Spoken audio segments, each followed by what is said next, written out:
वक्त की आपको बता दें, कृषि कानूनों का आज प्रधानमंत्री नरेंद्र मोदी ने बेहद ही आक्रामक अंदाज में समर्थन किया है, हिमायत की है। पीएम ने पूरे डिटेल से कानून की अहमियत समझाई तो कानून का विरोध करने वाले विपक्षी दलों को भी जमकर आड़े हाथों लिया। उन्होंने कमीशन की बात की, कट की बात की, विपक्ष की नीयत पर सीधे सीधे सवाल उठाया। उन्होंने साफ तौर पर कहा कि हेडलाइंस बनाने के लिए, सेल्फी खिंचवाने के लिए, अखबारों में उनके तस्वीर आए, इसके लिए ये तमाम राजनीति हो रही है। अपने आप को, अपने वजूद को बचाने के लिए ये राजनीति की जा रही है। इस छोटे किसान को बैंकों से पैसा नहीं मिलता था क्योंकि उसके पास तो बैंक खाता तक नहीं था। पहले के समय में जो फसल बीमा योजना थी, उसका लाभ भी इन छोटे किसानों के लिए तो कहीं नामो निशान नहीं था। कोई इक्का दुक्का कहीं मिल जाए तो अलग बात है। इस छोटे किसान को खेत सिंचने के लिए न पानी मिलता था, न बिजली मिलती थी। वो हमारा बेचारा गरीब किसान अपना खून पसीना लगाकर वो खेतों में जो पैदा भी करता था, उसे बेचने में भी उसकी हालत खराब हो जाती थी। इस छोटे किसान की सुध लेने वाला कोई नहीं था। और आज मैं देशवासियों को फिर याद दिलाना चाहता हूं, देश में इन किसानों की संख्या छोटी नहीं है। जिनके साथ यह अन्याय किया गया है ना, ये संख्या 80% से ज्यादा किसान इस देश में हैं, करीब करीब 10 करोड़ से भी ज्यादा, जो इतने वर्षों तक सत्ता में रहे। उन्होंने इन किसानों को अपने हाल पर छोड़ दिया था। चुनाव होते रहे, सरकारें बनती रही, रिपोर्ट आती रही, आयोग बनते रहे, वादे करो भुला दो, करो भुला दो, यही सब हुआ। लेकिन किसान की स्थिति नहीं बदली। नतीजा क्या हुआ? गरीब किसान और गरीब होता गया। क्या देश में इस स्थिति को बदलना आवश्यक नहीं था? मेरे किसान भाइयों और बहनों, 2014 में सरकार बनने के बाद हमारी सरकार ने नई अप्रोच के साथ काम करना शुरू किया। हमने देश के किसान की छोटी छोटी दिक्कतों और कृषि के आधुनिकीकरण, उसे भविष्य की जरूरतों के लिए तैयार करने, दोनों पर एक साथ ध्यान दिया। हम बहुत सुनते थे कि उस देश में खेती इतनी आधुनिक है, वहां का किसान इतना समृद्ध है। कभी इजराइल का उदाहरण सुनते रहते थे। हमने दुनिया भर में कृषि क्षेत्र में क्या क्रांति आई है, क्या बदलाव आए हैं, क्या नए इनिशिएटिव आए हैं, क्या अर्थव्यवस्था के साथ कैसे जोड़ा है, सारी चीजों का गहन अध्ययन किया। इसके बाद हमने अपने अलग अलग लक्ष्य बनाए। कई दल ऐसे भी हैं जो इन्हीं कृषि सुधारकारों के पक्ष में रहे हैं। उनके लिखित बयान भी हमने देखे हैं। वो आज अपनी कही बात से ही मुकर गए हैं। उनकी भाषा बदल गई है। वो राजनीतिक नेता जो किसानों को भ्रमित करने में जुटे हुए हैं, जिनकी लोकतंत्र में रत्ती भर भी श्रद्धा नहीं है, वो विश्वास ही नहीं करते डेमोक्रेसी में। दुनिया के कई देशों में उनका परिचय है लोगों को। ऐसे लोगों के जो भी उन्होंने कहा है पिछले दिनों, जिस प्रकार के अनलगढ़ आरोप लगाए हैं, जिस भाषा का प्रयोग किया है, पता नहीं कैसी कैसी इच्छाएं व्यक्त की है, मैं बोल भी नहीं सकता हूं। ये सब करने के बावजूद भी, उन सब चीजों को सहन करने के बाद भी, उसको पेट में उतार करके, मन ठंडा रख करके, उन सबको सहन करते हुए मैं आज फिर एक बार नम्रता के साथ उन लोगों को भी जो हमारे घोर विरोध करने पर तुले हुए, उनको भी कहता हूं, मैं नम्रता के साथ कहता हूं, हमारी सरकार किसान हित में उनसे भी बात करने के लिए तैयार है। लेकिन बात मुद्दों पर होगी, तर्क और तथ्यों पर होगी। तर्क और तथ्य के आधार पर हर कसौटी पर हमारे ये निर्णय कसे जा सकते हैं। उसमें कोई कमी है तो उसको इंगित करना चाहिए, लोकतंत्र है। हमें सब प्रकार का भगवान ने ज्ञान दिया ऐसा दावा हमारा नहीं है, लेकिन बात तो हो। इन बातों के बावजूद भी लोकतंत्र में अटूट आस्था और श्रद्धा होने के कारण, किसानों के प्रति हमारा समर्पण होने के कारण हर समय किसानों के हर मुद्दे पर चर्चा के लिए सरकार तैयार है। समाधान के लिए हम खुला मन लेकर के चल रहे हैं। और अपने संबोधन के दौरान प्रधानमंत्री नरेंद्र मोदी ने ममता बनर्जी पर भी जबरदस्त वार किया। क्या कहा उन्होंने, सुनिए। एकमात्र पश्चिम बंगाल सरकार वहां के 70 लाख से अधिक किसान, मेरे किसान भाई बहन बंगाल के, इस योजना के वो लाभ नहीं ले पा रहे हैं, उनको ये पैसे नहीं मिल पा रहे हैं, क्योंकि बंगाल की सरकार अपने राजनीतिक कारणों से उनके राज्य के किसानों को भारत सरकार से पैसा जाने वाला है, राज्य सरकार को एक कौड़ी का खर्चा नहीं है, फिर भी वो पैसे उनको नहीं मिल रहे हैं। कई किसानों ने भारत सरकार को सीधी चिट्ठी लिखी हुई है, उसको भी वो मान्यता नहीं देते हैं।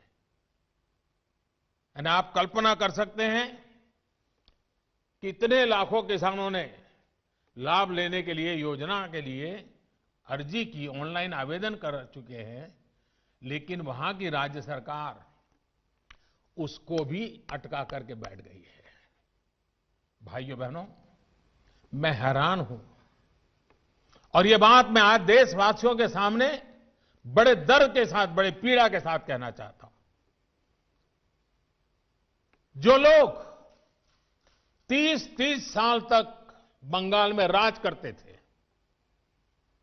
एक ऐसी राजनीतिक विचारधारा को लेकर के बंगाल को कहां से कहां ला करके उन्होंने हालत करके रखी है, सारा देश जानता है। और ममता जी के 15 साल पुराने भाषण सुनोगे तो पता चलेगा कि इस राजनीतिक विचारधारा ने बंगाल को कितना बर्बाद कर दिया था।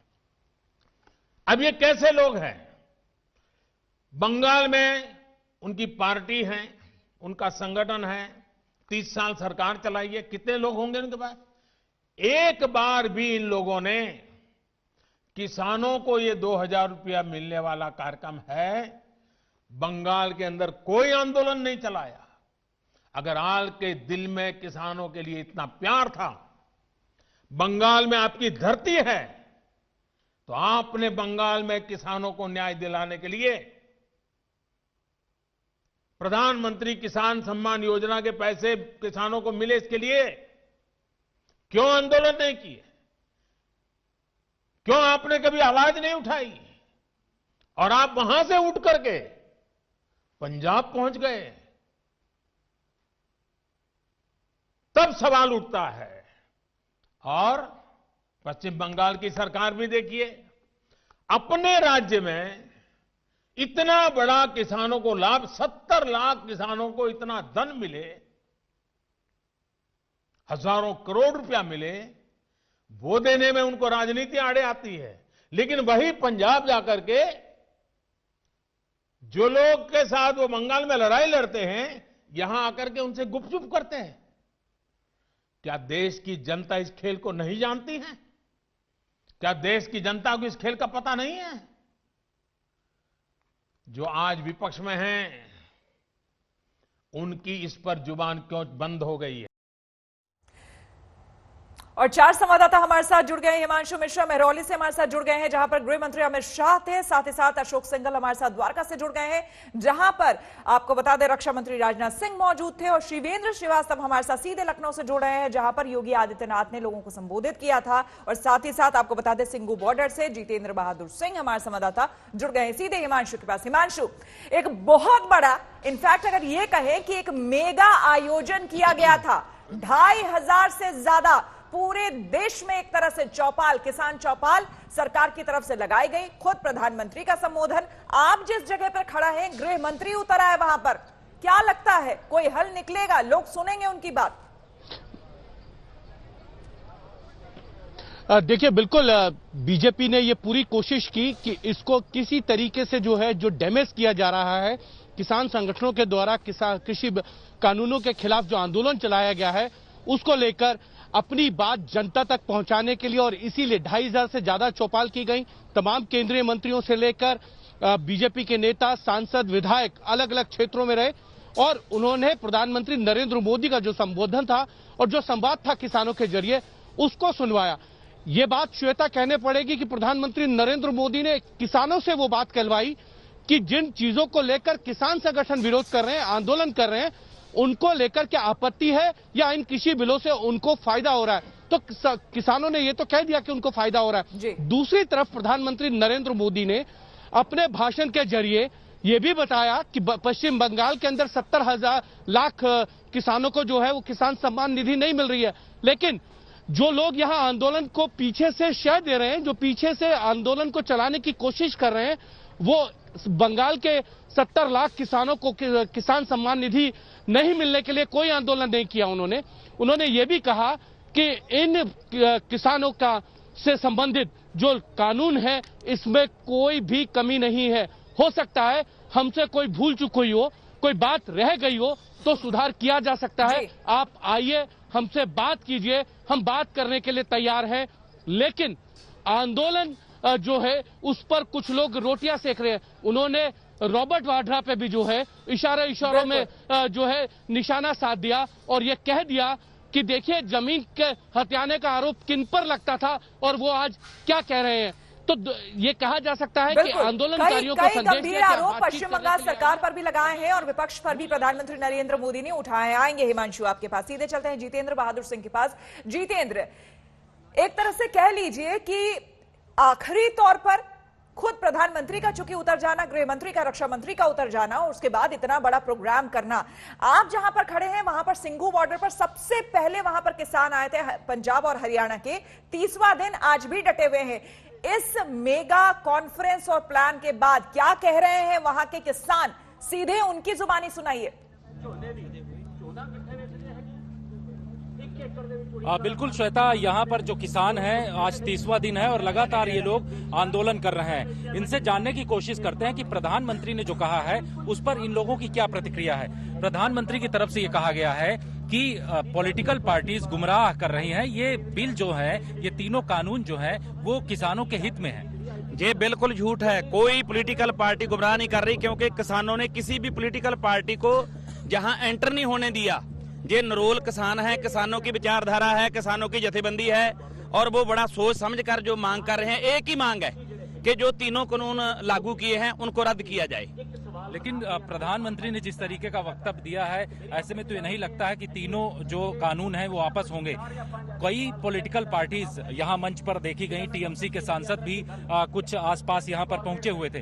तो ऐसे में जो प्रधानमंत्री का कहना है कि इसमें राजनीति की जा रही है, आप लोगों को गुमराह किया जा रहा है। कोई राजनीति नहीं की जा रही। ये नरोल किसानों का कट है। घर घर से निकलकर माई बहन बच्चे बूढ़े सभी आए हैं और उनकी एक ही मांग है कि कोई संशोधन नहीं चाहिए, कोई और बात नहीं चाहिए, सिर्फ ये जो तीनों कानून हैं ये रद्द होने चाहिए। बातचीत के रास्ते को लेकर के भी ये कहा गया कि बातचीत का रास्ता सबसे बेहतर है और इस पर बातचीत होनी चाहिए। खुले मन से सरकार बात करना चाहती, लेकिन किसानों की तरफ से अभी इस पर कोई अपनी प्रतिक्रिया नहीं दी गई। पिछले 5 दिनों में 2 लेटर लिखे गए हैं सरकार की तरफ से। लेटर भी बहुत लिखे गए, बैठकें भी बहुत होगी, बातचीत भी बहुत होगी। जब कोई सिट्टा नहीं निकला तो बात का कोई मतलब नहीं। किसानों की एक ही पॉलिसी है, यस और नो। इन कानूनों को रद्द करो, बस रद्द करो, रद्द करवा कर हम जाएंगे। ये हमारे पक्ष में नहीं है। और कुछ किसान हैं, इनसे जानते हैं कि सरकार का ये कहना है कि ये किसान जो बिल है ये आप लोगों के हित में बनाए गए, इसमें किसी भी तरीके का नुकसान नहीं होगा, एमएसपी इसमें कहीं बाधित नहीं हो रही है। ऐसे में आप लोग विरोध इतना ज्यादा क्यों कर रहे हैं? नहीं, कहा तो यही जा रहा है कि ये किसानों के लिए बनाए गए हैं। एक भी किसान ऐसा दिखा दो जिसने ये कहा है कि ये बिल बनाए जाएं। ये कारपोरेट घरानों के लिए सिर्फ उनको आएंगे आपके पास जितेंद्र। चलते हैं सीधे हम लखनऊ, वहां पर शिवेंद्र श्रीवास्तव हमारे साथ जुड़े हुए हैं। शिवेंद्र, वहां पर जहां आप मौजूद हैं, योगी आदित्यनाथ खुद उतर आए हैं वहां पर, क्या अभी भी वो वहां पर मौजूद हैं? देखिए श्वेता, प्रोग्राम खत्म होने का, प्रधानमंत्री का संबोधन खत्म होने के बाद योगी आदित्यनाथ चले गए यहाँ पर, लेकिन उससे पहले उन्होंने बहुत देर तक किसानों से संवाद किया और बात की और अपनी बात कही। और उन बातों का भी सार यही था कि किस तरह से विपक्ष जो है तमाम ऐसे मुद्दों पर सरकार पर सवाल उठा रहा है जो मुद्दे उनके लिए हमेशा चुनाव से पहले थे। और हकीकत ये है कि जो ये पूरा प्रोग्राम था वो एक तरीके से ये संदेश देने की कोशिश थी कि विपक्ष इसमें सिर्फ राजनीति कर रहा है। जो कानून और जो सुविधाएं किसान को दी जाने वाली हैं केंद्र सरकार की तरफ से, वो उनके हित की हैं। और इस पूरे मौके पर न सिर्फ यूपी के किसानों को सबसे ज्यादा बड़ा चंक इस किसान निधि का मिलने वाला था, करीब 4,500 करोड़ के आसपास का पैसा उन लोगों को ट्रांसफर हुआ है। इसके अलावा यूपी सरकार ने भी ट्रैक्टर और दूसरी योजनाओं के साथ यहाँ पर किसानों से बात की और किसानों को उन चीजों की सौगात दी। अशोक सिंघल द्वारका से हमारे साथ बने हुए हैं और वहां पर खुद रक्षा मंत्री राजनाथ सिंह मौजूद थे। राजनाथ सिंह को हमने सुना अशोक, वो लगातार समझाने की कोशिश कर रहे थे, सरकार की बात रखने की कोशिश कर रहे थे, लेकिन हमारे जो तमाम रिपोर्टर्स हैं, आप लोग भी लगातार जिस तरह से किसानों के बीच हैं, मैं भी गई थी उनके बीच, उनका सीधे तौर पर यह कहना है कि जिस तरह से मीडिया में आकर, जिस तरह से अलग अलग जगहों पर वो अपनी बात रख रहे हैं, वो सीधे हमारे बीच क्यों नहीं आते, हमारे से 1 to 1 क्यों नहीं करते? वो प्रधानमंत्री ने आज भी कहा है, पहले भी जब भी मौका प्रधानमंत्री ने साफ तौर से कहा, कृषि मंत्री ने कहा, बाकी मंत्री चाहे रक्षा मंत्री हो, गृह मंत्री हो, तमाम मंत्री ये बात कह रहे हैं कि हम बातचीत करने के लिए तैयार हैं। पहले भी बातचीत हुई है और आज प्रधानमंत्री ने भी साफ तौर से कहा है कि हम मुद्दों पे, तर्क पे, जो भी उनके इश्यूज हैं उन पे खुले मन से बात करने के लिए तैयार हैं। और किसान जो प्रतिनिधि हैं 39-40, उन्होंने कई दौर की बातचीत भी की और आज प्रधानमंत्री ने फिर ये बात दोहराई। उन्होंने कहा कि पहली बात तो यह है कि तीनों कानून किसानों के खिलाफ नहीं है, ये आगे ले जाने वाले हैं, इनसे फायदा होने वाला है, लेकिन उसके बाद भी उनको अगर कोई भ्रांति है, कोई उनके कंसर्न्स हैं, हम उनको भी एड्रेस करने के लिए तैयार हैं। लेकिन वो आए तो सही, बातचीत तो करें, लेकिन उनको गुमराह किया जा रहा है। इसीलिए आज प्रधानमंत्री ने अलग अलग जगह पर मंत्रियों को भेजा, किसानों के बीच उन्होंने बात रखी और ये समझाने की बात की, किसानों के समय की द्वारा कमी समझाने है। की आप बात सभी का बहुत बहुत धन्यवाद। हमने ये जानने की कोशिश की कि अलग अलग जगहों पर जहां पर बड़े बड़े मंत्री आज यहां पर पहुंचे थे, वहां पर क्या रुख है लोगों का और क्या आज जो ये मेगा कवरेज, मेगा प्लान जो ये तैयार किया गया था किसानों के लिए, उससे इनको कोई फायदा मिलेगा या नहीं, ये डेडलॉक खत्म होगा या नहीं।